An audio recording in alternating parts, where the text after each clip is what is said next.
You're not sad, exactly. You're not angry. You're not even sure what you are. You just know that the thing that used to be there, the energy, the faith, the will to keep going, is gone. Not diminished. Gone. And the scariest part isn't the emptiness itself.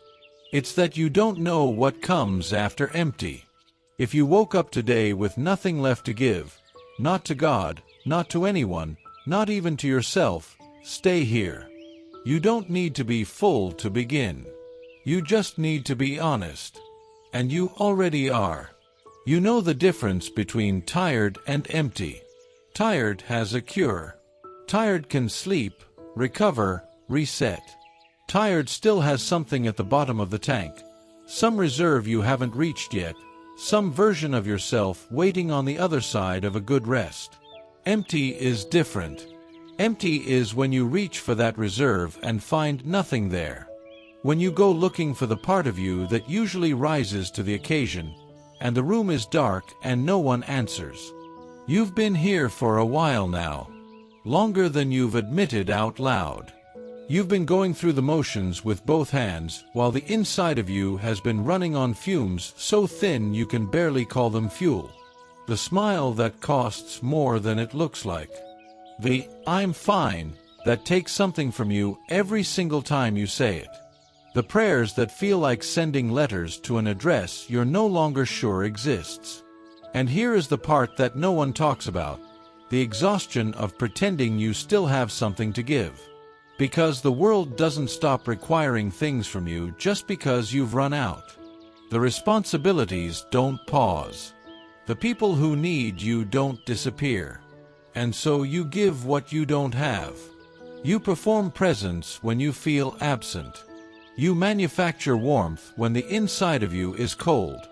And every day, the gap between who you are and who you're pretending to be gets a little wider. Until today.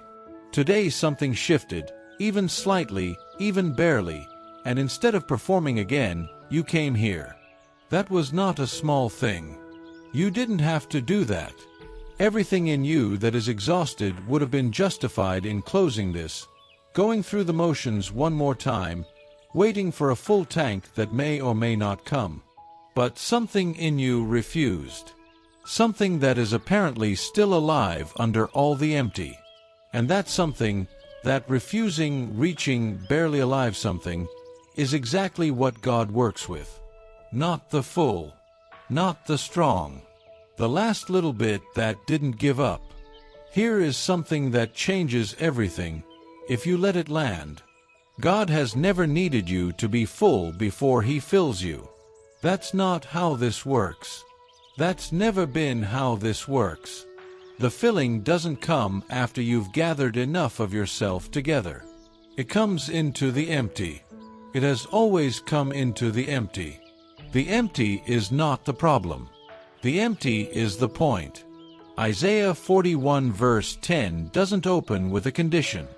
It doesn't say, when you feel stronger, or when you have more to work with. It says, do not fear, for I am with you. Do not be dismayed, for I am your God. I will strengthen you and help you. I will uphold you with my righteous right hand. I will strengthen you. Not you need to find strength. Not strength is available if you look hard enough. I will. Active. Personal. Moving toward you. Not waiting for you to move toward it. The strength being offered is not yours to manufacture. It's His to give. Let that be different than anything you've tried to do alone. You have been trying to refill yourself with rest, with discipline, with the right content, the right habits, the right amount of effort pointed in the right direction. And nothing has worked because the kind of empty you're carrying isn't solved by self-management. It's solved by receiving. And receiving requires the one thing you may have forgotten is allowed. Stopping. Stopping the performance. Stopping the pretending. Stopping the manufacturing of a fullness you don't have, and simply opening your hands. You are empty. Good. Now something can be put in them. There is a woman in the Bible whose name we were never given. We know her only by her situation, a widow, in debt, about to lose her sons to creditors, at the absolute end of everything she had. She came to the prophet Elisha, not with faith, exactly, with desperation, which is what faith looks like when it's been stripped of every other option. And he asked her a question that must have felt almost cruel in its simplicity. "What do you have in your house?" She answered honestly, "Nothing at all, except a little oil." Nothing at all, except that word, that small, almost invisible word sitting between the nothing and the something. She didn't say, "I have oil." She said, "Nothing at all, except." The oil was so small in her estimation that it barely qualified as a possession. It was the last thing, the afterthought, the thing you mention almost apologetically because it feels too small to count. And it was exactly enough. Elisha told her to collect jars, every jar her neighbors could spare, as many as she could find, and then to close the door, just her and her sons, and begin to pour.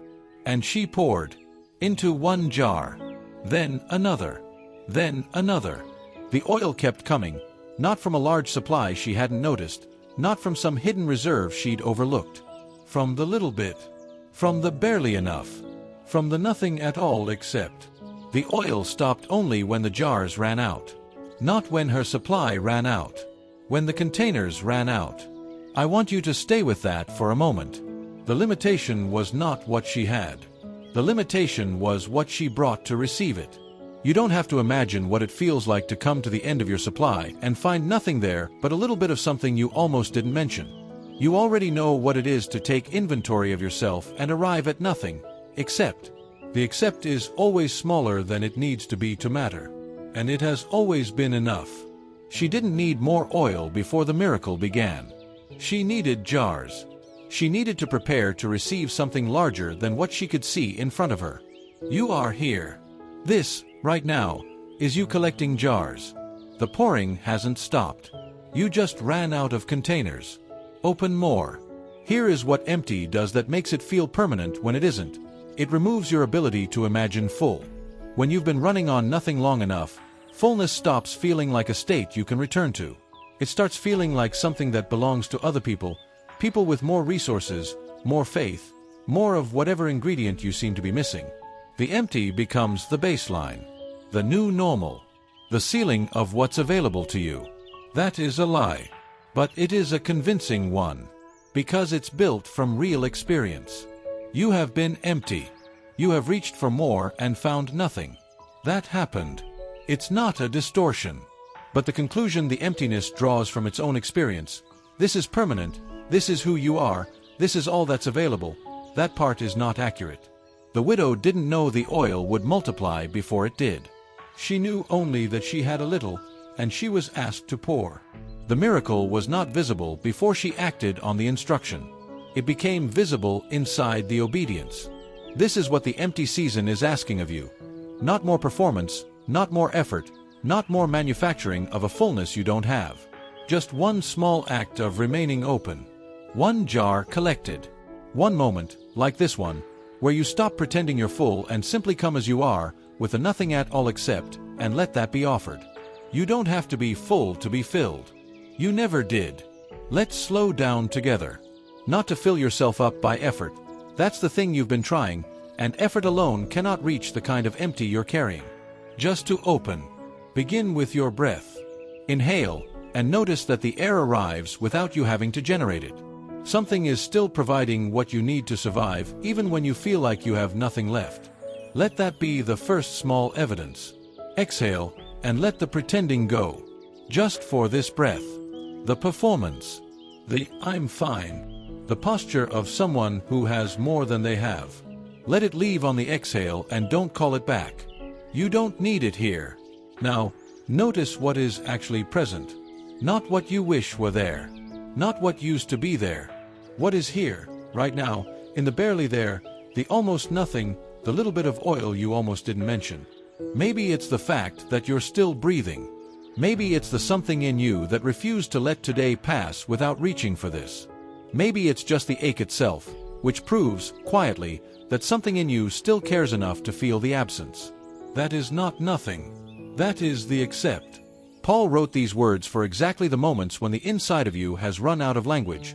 The Spirit helps us in our weakness. We do not know what we ought to pray for, but the Spirit Himself intercedes for us with groans that words cannot express. Romans 8 verse 26. You don't have to find the words today. The words are being found for you. All you have to do is stay open. Close your eyes if you can. And if you have nothing, if the tank is empty and the words are gone and the energy to even form a proper prayer feels like too much, bring that. Bring the empty. Bring the nothing at all except. It is enough. It has always been enough. I don't have anything left to give you right now. I want to say something more spiritual than that.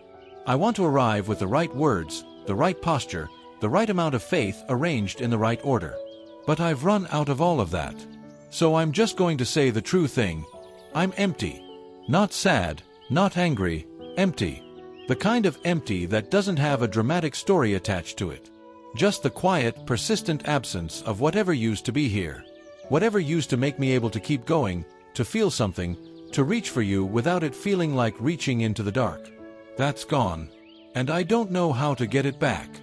God, I think of that woman, with her little jar of oil, her sons, her debt, her nothing at all except. How she must have felt when she said those words. How small the exception must have seemed in the face of the nothing. I feel that today. I have a little something. Barely. Enough to have pressed play on this. Enough to have stayed when everything in me wanted to close it. Enough to say your name, even when the saying feels like it's going nowhere. That's my little oil. I'm pouring it. I'm scared it won't be enough. I'm scared the jars will keep filling and then suddenly stop and I'll be left with the same empty I came in with, plus the disappointment of having hoped. Hear that fear. It's real and it's mine and I'm laying it here instead of carrying it alone. And yet, something in me is still here. Still talking to you. Still, against all the evidence of this exhausted interior, choosing to believe that the little bit I have is enough for something to begin. That has to count for something. I need it to count for something. Fill me, God. Not all at once, I think I'd break. Just enough for today. Just enough to face what's waiting when this ends. Just enough to feel, even slightly, that the inside of me is not as permanently depleted as it has felt. Be the oil that doesn't run out. Be the strength I cannot manufacture. Be the words the Spirit prays when mine have gone dry. And let me receive, really receive, hands open, performance down, pretending stopped, whatever you are willing to pour. I am here. I am empty. I am open. Fill me again. Amen. Soft pause. 3 full seconds. The silence of open hands. You came here with nothing. Or almost nothing. A little oil. Enough to press play, enough to stay, enough to say the true thing instead of the managed version. That was your jar. And something was poured into it today. Not everything. Not a sudden restoration of everything that's been depleted. But something, a breath that costs slightly less than the one before it, a quiet awareness that the empty has been seen, a sense that the hands you've had clenched into fists for so long are, maybe, slightly more open than when you started. That is not nothing. The widow's oil stopped when the jars ran out, which means the miracle was always limited by what she was willing to bring to receive it. She had to keep collecting containers. She had to keep pouring. This is one jar. Come back tomorrow and bring another. Not because you'll be full by then. Not because the emptiness will have resolved overnight into something easier to carry. But because the filling is gradual and daily and happens in the ordinary act of returning. One day, one jar, one small and honest pour at a time. Let this become the morning practice. The thing you do before the day requires anything from you. Before the performing begins. Before you have to be more than you are. Come here first. Empty and honest. And receive. If someone you know has gone quiet, not dramatically, just quietly running on nothing, too tired to say so, send this to them. No explanation. Just, I found something for the days when you have nothing left. It helped me. Here. Sometimes that is everything someone needs to collect one more jar.